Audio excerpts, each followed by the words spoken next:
Oi, meu nome é Karen. Eu vim me apresentar aqui para vocês. Eu sou vítima da talidomida. E eu vou contar para vocês um pouquinho o que foi a talidomida. A talidomida foi um componente farmacêutico feito na década de 56, 57 por um laboratório na Alemanha e que, infelizmente, naquela época não fez os testes devidos e foi o maior acidente farmacológico da nossa história. A talidomida causou uma geração, a geração talidomida, que eu faço parte, em que milhares de crianças nasceram com deformidades congênitas nos 4 membros. Então, eu faço parte da geração talidomida, sou uma das vítimas da talidomida e eu tenho deformidades congênitas nos 4 membros. A talidomida foi, para mim, lógico, mudou muito em muitos aspectos. Eu precisei ir para a Alemanha para que eu me tornasse mais funcional. Na época, a Alemanha era o país onde havia o maior investimento em tecnologia, em medicina, em me tornar funcional. Eu fiquei internada por um longo período, eu acredito que quase 3 anos, para que eu pudesse ser funcional, como andar, como conseguir segurar um garfo, fazer as coisas básicas que qualquer ser humano quer fazer e quer ter autonomia. Crescer com a talidomida não foi um grande problema para mim, ou melhor, ser deficiente física não foi um grande problema para mim. Eu sempre achei que o grande problema da minha deficiência física estava mais nos outros do que comigo. Eu sempre vivi de uma maneira muito boa e plena com o que eu tenho. Tive dificuldades, lógico, gigantescas. Na minha geração não havia leis que nos protegiam, então eu estudei a minha vida inteira, até as minhas 2 universidades com mandato de segurança, porque não havia a inclusão, né? Nesse aspecto eu posso dizer que para os deficientes físicos mudou de lá para cá. Tive bullying, sim, tive rejeições inúmeras, posso contar inúmeras histórias, mas de uma maneira geral eu tive uma infância, uma adolescência muito boa. Eu sempre tive dentro de mim que eu nasci para ser feliz. E, na verdade, eu não me preocupo muito com a opinião dos outros, né? Não me preocupa, não é algo que me afeta muito. Bem, barreiras inúmeras, né? Desde como escrever, né? Porque o fato de eu estar nas escolas não queria dizer que eu tinha pessoas aptas a me ensinarem como eu deveria fazer ou darem algumas dicas. Então, tudo foi erro e acerto. Então, como escrever, como me vestir, como cuidar de mim, né? Eu sou uma menina gosta de coisas como arrumar cabelo, maquiagem, coisas do gênero. Esse foi um desafio. Depois, ao crescer, foi tirar a minha carta de motorista. Nossa, esse foi um desafio gigantesco. Não pela Karen, mas pelas regras impostas pelo mundo em que nós vivemos. Foi muito difícil, eu levei 12 anos para conseguir tirar minha carta. O casamento, a rejeição que havia das pessoas com relação a eu me casar. Quando eu engravidei, foi muito complicado, muito complicado. Eu tive até que mudar de setor onde eu trabalhava pela reação que as pessoas tiveram por eu estar grávida. Isso sem falar nos meus medos internos, né? De como seria a maternidade, como seria eu ser a mãe atípica, porque no meu caso eu sou uma mãe atípica, mas no caso sou eu quem tenho os problemas, né? Mas e depois isso continuou ainda, né? Quando meus netos nasceram, eu descobri que também eu continuava sendo uma avó atípica. Na verdade, a vida de um deficiente é um desafio diário. Quando você acha que você já vivenciou tudo, a vida te surpreende com uma situação nova. Mas isso não é para o lado ruim. Isso são todo um aprendizado. Eu tenho a certeza que eu só sou o que eu sou hoje graças à vida e os desafios que a vida me impôs. E graças a eu ter sido educada, eu ter sido criada pelos meus pais, a não aceitar menos. Eu nunca aceitei menos. Eu sempre quis mais. E sempre fui muito confiante nos meus objetivos e continuo até hoje. Aquilo que eu quero fazer, eu vou fazer, você possa ter certeza. Então, tive desafios, sim, mas todos vencidos, e acredito que ainda vou ter mais alguns pela frente e que vão me ensinar de alguma forma. Eu acho que a pandemia foi um divisor de águas na vida de muitas pessoas. Mas na pandemia, naquele momento em que a gente não sabia ao certo, eu não sabia ao certo, como eu iria retomar as minhas atividades. Porque trabalhar é algo que nos traz dignidade, sustento, toda aquela história. E naquela época parecia muito assustador o futuro que nos esperava. E aí eu comecei a reparar o quanto as pessoas se vitimizavam. Reclamar, nem diga, né? E, na verdade, elas não percebem o potencial que elas têm dentro delas, né? Foi quando eu resolvi me expor. Desde que eu me casei, não é mais só a Karen, né? Então, eu tenho o Nilson, meu marido, eu tenho 2 filhos, eu tenho genro e nora e eu tenho netos. E toda vez que eu exponho o grupo todo. Isso sem falar em mãe, né? Então, é uma decisão que exige muita conversa e muita coragem. Às vezes, a gente se expor não é uma coisa só boa. Tem a parte ruim também do se expor. Mas eu comecei a perceber que eu tinha que mostrar um pouco a minha maneira de viver, né? Eu todos os dias, independente dos problemas, que eu sei que todo mundo tem e que é óbvio que cada um, o seu problema é mais pesado do que o do vizinho, né? Mas eu decidi ser feliz. Isso é uma coisa que eu carrego na minha vida toda. Vou ter dificuldades, vou ter problemas? Vou, mas eu vou tirar desse dia o melhor para ser feliz. E eu comecei a perceber que os deficientes físicos, eu estou falando de uma maneira muito grande, assim, eles vivem numa invisibilidade tão grande e eles são tão acomodados com isso que a gente não tem um mínimo. Eu não estou falando do máximo, estou falando do mínimo. E que eu achei que, de repente, isso era algo muito importante para eu estar lutando, pelo mínimo. E a verdadeira inclusão, não essa que eles falam por aí, porque, na verdade, não existe inclusão nenhuma, pelo menos eu não sinto, a não ser no fato de que você possa agora estudar numa escola sem um mandato de segurança. Mas vamos supor, em que condições essa criança está estudando? Com que apoio? Com que suporte? Foi aí que eu decidi ir a minha luta sozinha, a minha luta solo, né? Em que eu comecei a questionar coisas mínimas. Mínimas como qualidade de vida da verdadeira inclusão. Eu brinco que o que eu quero fazer é plantar essa semente de que as pessoas comecem a pensar. Ser diferente não é um problema. Realmente não é. Eu numa palestra numa escola, eu falei há pouco tempo, tinha um problema muito sério com relação aos cabelos crespos. Ter cabelos crespos, ter cabelos lisos, não ter cabelo, tá tudo bem. A gente pode ser feliz sem isso.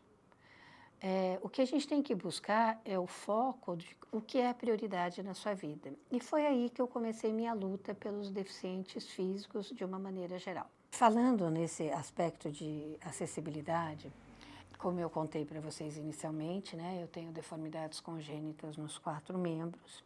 E houve um período da minha vida, entre os 48 aos 52, em que eu tive um problema sério nas minhas pernas. Então, eu brinco que eu já naveguei por todos os mares. Os mares de você ter deficiências de braço e já fiquei na cadeira de rodas por 5 anos. O Brasil realmente não está preparado para acessibilidade das mais diferentes formas. Então, quando eu não luto só pelos deficientes de braços, eu luto pelos cadeirantes também. Eu acho que essa invisibilidade que eu falei é tão grande em que as pessoas se acomodam a ter ruas não preparadas. Andar, na época em que eu estava na cadeira de rodas, andar de cadeira de rodas era algo impressionante, o quanto as pessoas trombavam comigo. Nessa época eu usava um fixador externo e eu tinha muita dor. Então, trombar comigo era algo muito doloroso. Mas as pessoas não te enxergam, elas não te veem. E isso é impressionante. Então, nós precisamos muito lutar para essa acessibilidade ser. Agora, voltando ao que eu mais defendo, que é a deformidade de braço, mas eu não digo só deformidade de braço, tem fraqueza muscular, tem pessoas com AVC, nós estamos vivendo muito mais. A quantidade de idosos com artrose é uma coisa impressionante. E nós não temos nenhuma política, nós não temos ninguém que nos veja e que nos defenda para o mínimo. Eu não estou dizendo o máximo, eu estou dizendo o mínimo. E é isso que eu busco, né, nas minhas redes sociais, é que as pessoas reflitam e vejam que uma atitude muito pequena pode se tornar muito grande para essa população. Nós somos um número gigantesco no Brasil. A gente não está falando de 1 ou 2%. Nós somos uma população muito grande que está passando desapercebida para todos, né? De uma maneira geral, para todos. Uma das necessidades básicas que nós temos para viver é beber água. É básico. Como é que eu posso comprar uma garrafa d'água e não conseguir abri-la, né? É um absurdo gigantesco. E interessante que nesses anos eu tenho percebido que o fato delas serem mais ecológicas, gente, é lógico, é óbvio que a gente tem que se preocupar com o futuro e com a quantidade de garrafas plásticas que a gente tem. Eu tenho netos e eu desejo que eles tenham um mundo melhor. Mas parece que eles tornaram essas garrafas mais frágeis por não perceberem que existe uma população que não consegue abrir. Eu preciso de força para abrir uma garrafa d'água. E é muito comum eu conseguir destruir a garrafa, mas eu consigo manter a tampa nela. E foi aí que eu percebi, que eu falei, meu Deus do céu, o que está acontecendo, né? No mundo hoje, onde a gente tem tanta tecnologia,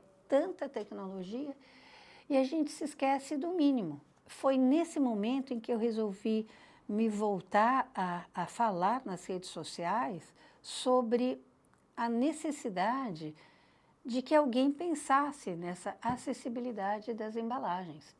Eu falo da água, mas não obrigatoriamente a água. Aqui a água é um mínimo, eu acho. Mas isso numa garrafa de suco, numa garrafa de leite, ou até numa garrafa de refrigerante, né? Eu acho que era algo que podia se pensar um tico, para a gente lembrar dessas pessoas e pensar que tem pessoas com dificuldade e que não gostam de pedir. Eu sou uma pessoa que eu não gosto de pedir. Por que eu tenho essa autonomia tão grande? É porque eu nunca peço nada para ninguém. Eu sempre faço as coisas sozinhas. mas na garrafa de água eu começo a ter um empecilho. Foi a garrafa d'água que foi o meu divisor de águas para começar a refletir sobre o assunto. Eu acho que as políticas públicas existem, mas talvez elas não atendam a todas as necessidades e não são cumpridas à risca. Mas a falta de informação também é muito grande. E eu percebo isso nas minhas redes sociais, que quanto mais a gente conversa sobre o assunto, mais fácil fica das pessoas entenderem, de aceitarem e de não terem tantas dúvidas a respeito, até para questionar as suas coisas. Eu acredito que a gente não consegue mudar sem a política e sem regras para isso. Eu antes acreditava que no diálogo, eu acreditava que no expor os problemas ou mostrar diferentes deficiências ou trazer médicos conversando sobre a respeito, que só o conhecimento ajudaria, mas não é verdade.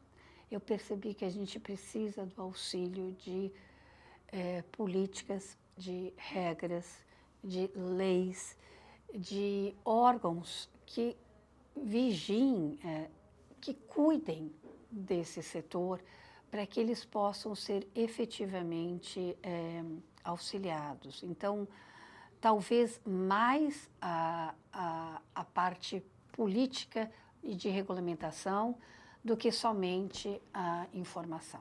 Eu fui convidada pela deputada Renata Abreu a fazer parte da Secretaria da Inclusão, junto com a Larissa Lafayette. Para mim, esse é outro divisor de águas. Foi quando eu percebi o quanto havia gente da política preocupada em ver esse lado. E para mim foi surpreendente, porque até então a política não existia. Eu não tinha uma consciência da política na minha vida. E conversando com a deputada Renata Abreu, quando eu falei das embalagens, ela imediatamente me auxiliou a fazer o meu primeiro projeto de lei. Assim, é algo surreal, né? Quando você percebe que a política pode ser do bem, porque, na verdade, a gente passa 90% da nossa vida falando da política do mal, das coisas que não funcionam, das coisas que estão erradas, e, na verdade, nem tudo é assim nessa vida. Então, isso me fez perceber que existe a política do bem.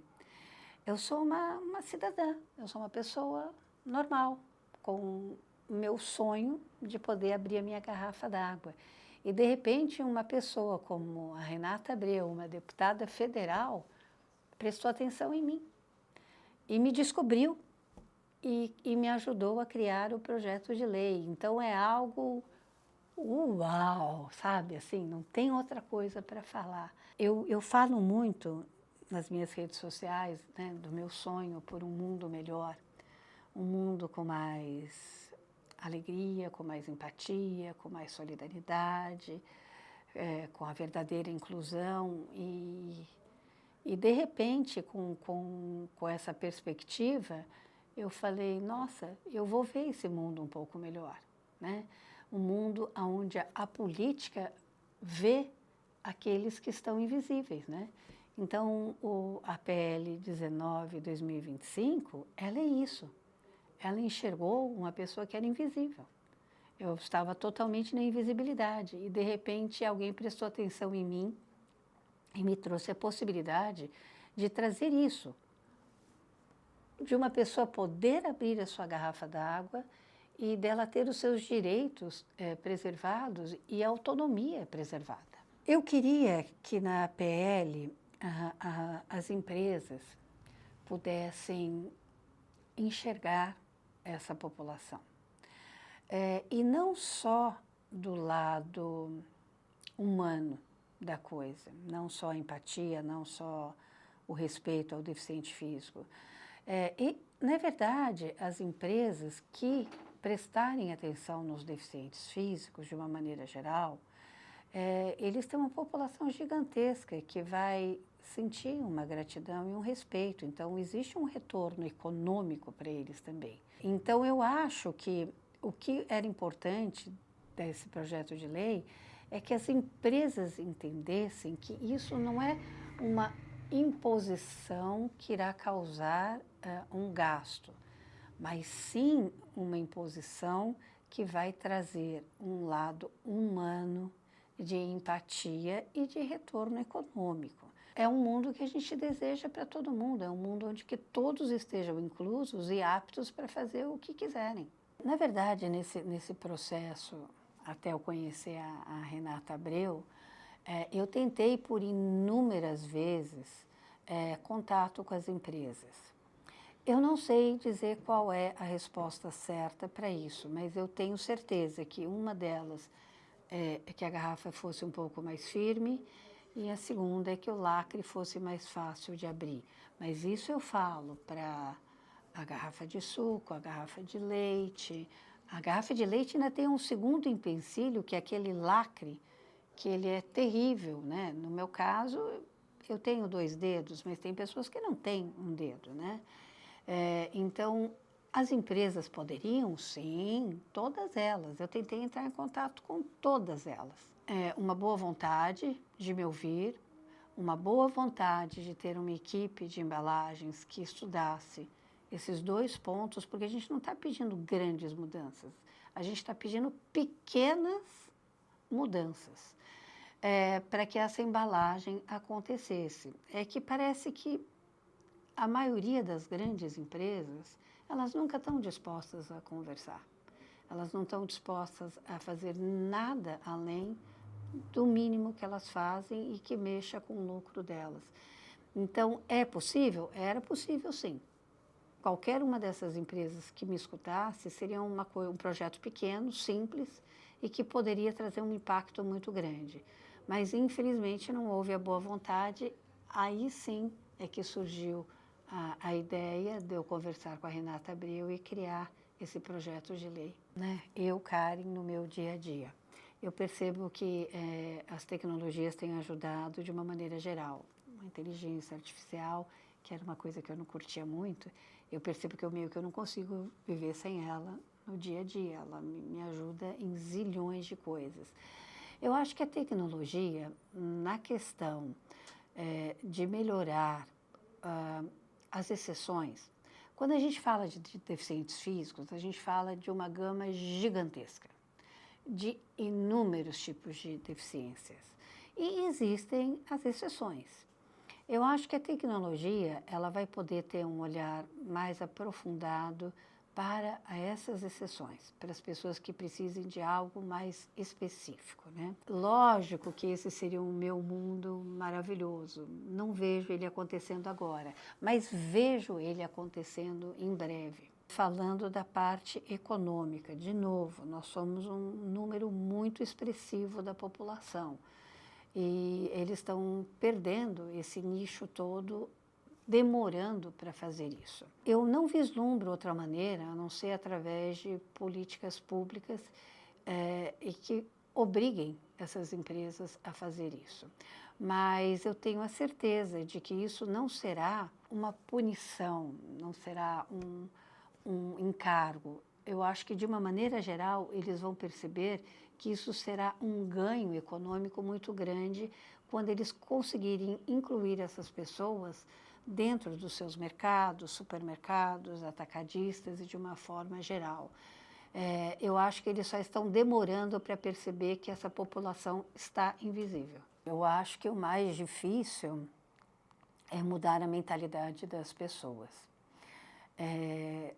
Lógico que no quesito leis, a gente sabe que só algumas pessoas especiais, e eu vou dizer aqui que a Renata Abreu é uma pessoa especial que me olhou com carinho. As pessoas, o comportamento das pessoas ainda é de muita rejeição. E eu brinco muito, né, que se eu tivesse a cadeira do William Bonner, talvez as pessoas olhassem com mais empatia, com mais solidariedade e visse que, na verdade, as pessoas com deficiências físicas são pessoas absolutamente normais, extremamente capazes, extremamente exigentes com a qualidade do seu trabalho. Então, eu acho que se a gente colocasse isso de uma maneira em que a gente pudesse mostrar mais, conversar mais, traria essa acessibilidade e mudaria o comportamento das pessoas com relação aos deficientes físicos. Eu detesto que coloquem os deficientes físicos como uma pessoa para se ter pena, não. É uma pessoa para se ter admiração, porque às vezes enfrentar tudo o que a gente tem que enfrentar no dia a dia nos torna pessoas muito fortes e muito capazes de fazer qualquer coisa, né? Bem, vamos lá, falar da educação, que é algo que eu gosto muito. Eu acho que na educação, eu acho que trazer essas rodas de conversa sobre as deficiências e os inúmeros diagnósticos que existem hoje em dia. Eu acho que trazer isso para as crianças vai trazer adultos melhores, adultos com menos preconceitos, adultos enxergando os deficientes de uma maneira diferente. A mídia era muito importante, mas a mídia parece que ela sempre está muito preocupada em trazer só os padrões normais que eles consideram de beleza ou de coisas do gênero. A mídia poderia trabalhar mais, né? Eu brinco que eu morro de vontade de ter o lugar do William Bonner, porque eu acho que se eu estivesse lá, as pessoas com certeza iriam imaginar que os deficientes físicos são mais capazes de fazer algumas coisas. A mídia poderia trabalhar fortemente em incluir pessoas diferentes, porque o diferente é tão bonito quanto o resto, né? O que define isso, né? E o capaz também, na mesma qualidade. Eu sou economista e eu afirmo que a empresa que sair na frente com essa preocupação com relação às embalagens, ela só vai ter pontos positivos. Em primeiro lugar, a empatia. Em segundo lugar, a solidariedade ao próximo. Em terceiro lugar, uma população que ninguém presta atenção. E eu digo isso inúmeras vezes. Isso é um fator de uma população esquecida e que vai praticamente consumir esses produtos, e não só eles, porque aí vem a família, vão falar, nossa, aquela marca se preocupou comigo, aquela marca teve um olhar de empatia e de solidariedade e da verdadeira inclusão, porque a inclusão vem quando você deixa o deficiente físico ter uma vida de autonomia e de independência. Essa é a verdadeira inclusão. A minha mensagem é de que não existe o impossível. O impossível só demora um pouco mais. Jamais se limite a nada, porque todo mundo é capaz, independente de qualquer fator, de alcançar os seus sonhos. Então, eu vou falar a frase que eu sempre digo: o impossível só demora um pouco mais. Fundação Juntos Podemos, construindo pontes e transformando a política.